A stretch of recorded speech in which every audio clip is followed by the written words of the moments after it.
Welcome to the Holistic Health Bites podcast. I'm your host, Andrea Nicholson, crime scene investigator turned functional health investigator. This podcast is here to share bite-sized episodes and unique interviews on a wide variety of health topics to empower, enlighten, and educate you to live your best, most vibrant life. Disclaimer: all information you hear on this podcast is for information only and constitutes individual opinions of the person speaking. This should not be taken as medical advice.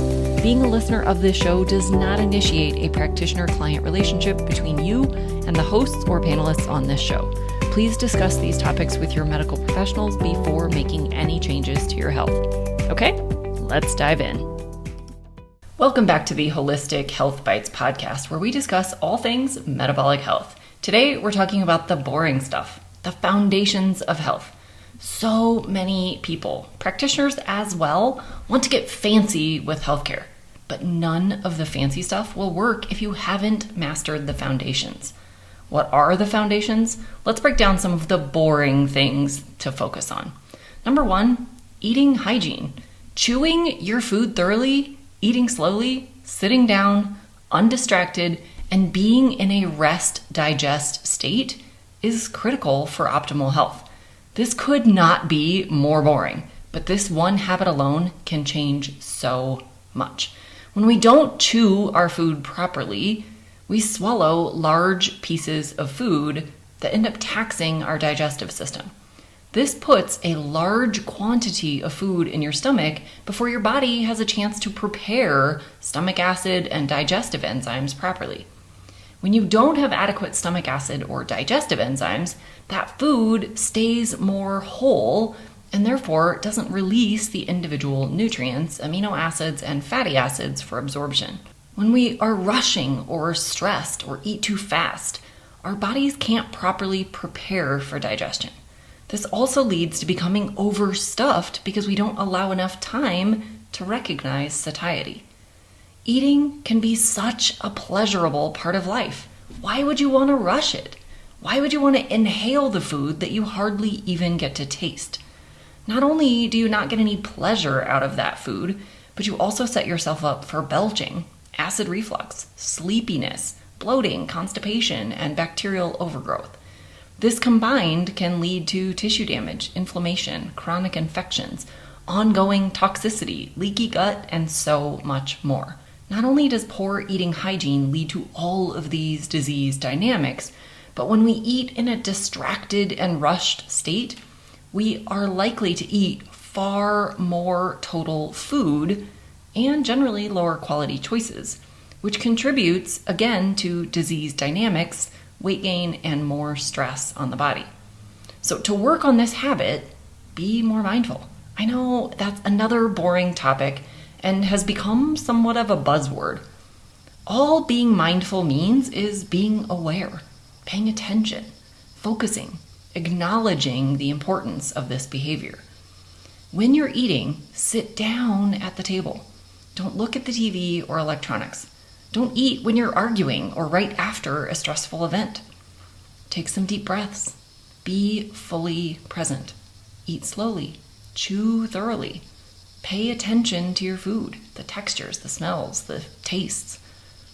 Eat only to comfortably full.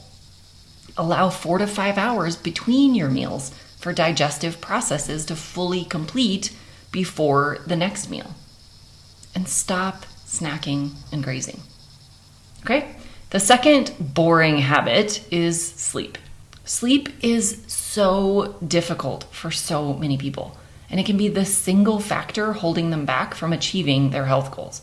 Sleep deprivation can come in the form of inadequate total amounts of sleep, inadequate quality sleep, or sleeping at unnatural times. Some of this is unavoidable, but some of it we absolutely have control over. When we don't get adequate quality and quantity of sleep at the appropriate times, all health metrics take a downturn. Insulin resistance increases, immune function decreases, blood sugar rises, cognition and brain function suffers, hormone regulation suffers, stress handling is compromised, and overall body function declines. Many body functions occur, or mostly occur, Many body functions only occur, or mostly occur, when we're sleeping. This is when the bulk of our repair happens, when a lot of our detoxification occurs, especially for the brain, and when we reset the entire immune and endocrine hormone systems. One of the main drivers of sleep disturbance is poor sleep hygiene.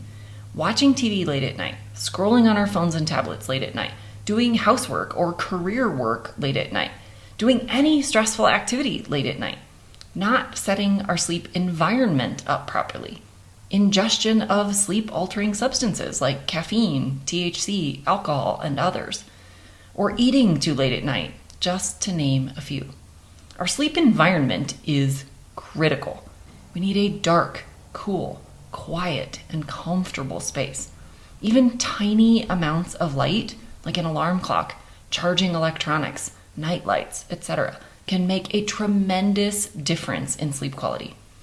A room or bed that's too warm can interfere with getting into the deep levels of sleep, which can make you much easier to wake.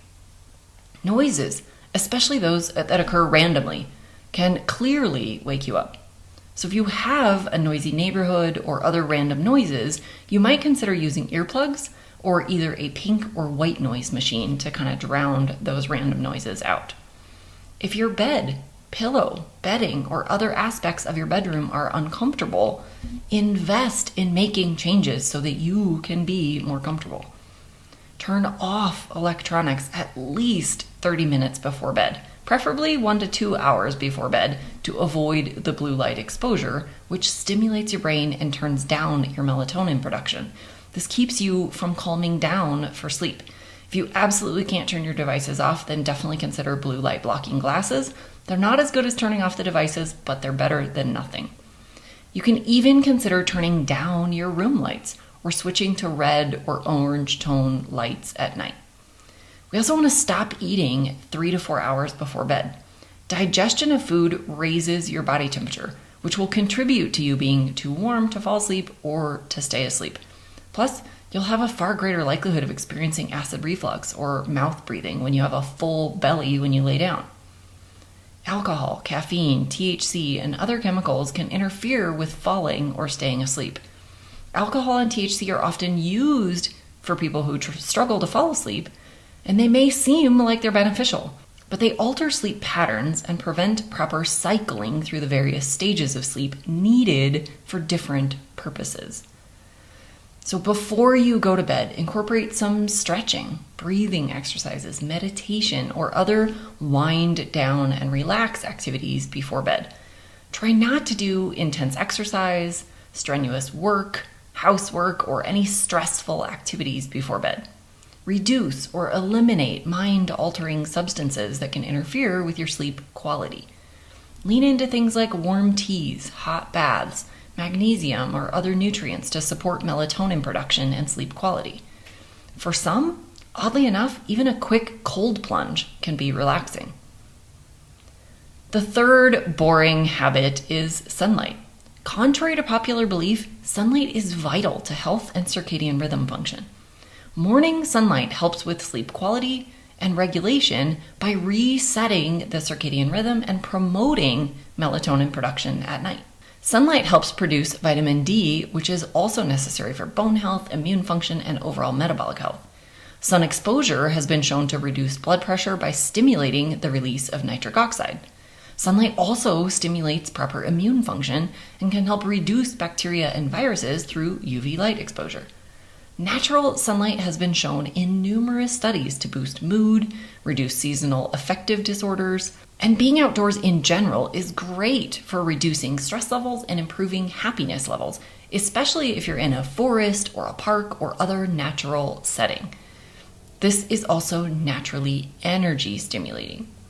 Contrary to conventional advice, research has shown that moderate sun exposure can improve skin health and reduce the risk of skin cancer.